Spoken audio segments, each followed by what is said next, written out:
Disappointing the outcome of the game, and not that you should need it either, but there's a couple of big moments that have changed it for us, and the first one is probably smaller, where we should have a third penalty, or we should have a penalty. I think it was a Stonewall penalty in the same area, but again, for whatever reason, because the linesman and referee have conspired to give us the first one in that area, they feel they can't give a second one, and saying that at 2-0 we're still comfortable and we're still happy to see the game out. And then I spoke to James in there and I said to him about it, that I'd like to see it back again. It looked rash. I don't know what your views are on it, whether you thought it was a straight red or whether you thought it was yellow. I don't know if it was reactions and everything else that goes into it. It's hard to know.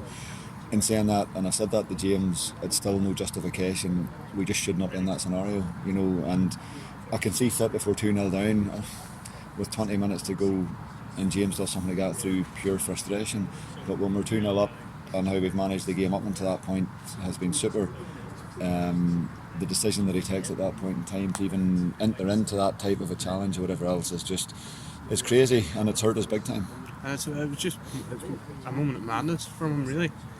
No, it is, and listen, James is one of those players who plays in the edge, and he has a few yellow cards in him, and we spoke to him about that, and we know that side exists, and probably for a striker, particularly in the box, it's important, I suppose, to have that edge and everything else, but there's also a massive responsibility to his teammates and fans and everybody else at the club to make sure that it's used in the right way, if you know what I mean. And I think it's simple. If that challenge doesn't happen tonight, we see the game out probably quite smoothly, I would say. And then all of a sudden, the red card gives the crowd a lift and the atmosphere a lift. The free kick, to be fair, is a cracking free kick, and then that ignites it as well. And then all of a sudden, you find yourself in a scenario where it's back to the walls like the Alamo, and you're wondering how the hell did it even get like this, if you know what I mean. And it's that part there probably that's just highly disappointing, and it's cost us 2 points. You said on Saturday after the match about Skinner and how you had asked him to sort of adapt this game. He put in another shift there this evening. Yeah, he was very good, and James too. And again, we come up again tonight against a team that plays with 3 in midfield and 1 up front, and call us old-fashioned, but we try to have the 2 recognised strikers on the pitch, and but it involves a bit of a shift out of the 2 of them, particularly to look after the man who plays deepest in the midfield, and I thought James in particular was assigned that job when it went 2-0 and 1-0, and did the job very well. But when you do that job, it involves tackling, it involves physical contact, and I said that to James. I can't, I have to be able to be able to trust him to do that job for us if that's how we choose to play going forward, and he has to be able to do that with more concentration and more discipline than he showed tonight. And I'm feeling Saturday, the game's coming thick and fast, and it's not getting. Yeah, the fixtures committee have been kind to us at the start of the league with Clifton, Glentoran and Linfield. So listen, it is what it is. We dust ourselves down. There's a lot of disappointment in there again tonight. Saturday, probably with the late goal as well. It's been you could look at it and say with the fine margins we could easily be sitting with 6 out of 6 at this point in time, and we're not. The reality is we're sitting with 2 out of 6. So the key thing is now that we've got to go and put all that right on Saturday. Just obviously James will be suspended now.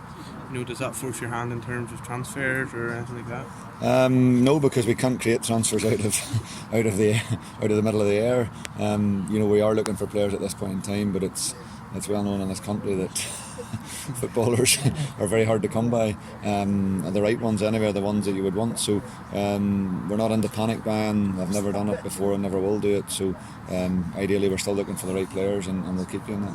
And Oran Jarvis rumours, is that dead duck? Or? No, it's not dead duck. We've been trying our hardest to make something happen there, and at this point in time Institute don't want anything to happen. So at the end of the day, he's their player. All we can do is try and negotiate and try something there. But at this point in time, they don't want to play ball. You've conceded twice late on in games. I suppose it's about a test. I mean, it can knock players' confidence a wee bit. It's just testify they get over that. Not really, because I think when you look at the goal on Saturday, that's a fair enough comment to make. And if it stays 11v11 and what happened tonight happens, I can appreciate that that's maybe an issue. But I think when we all watched the game tonight, the last 15 minutes of the game was nothing like the first 75 minutes of the game, and you have to put that into context of why the late goals came tonight. The first one, as I say, was a cracking free kick.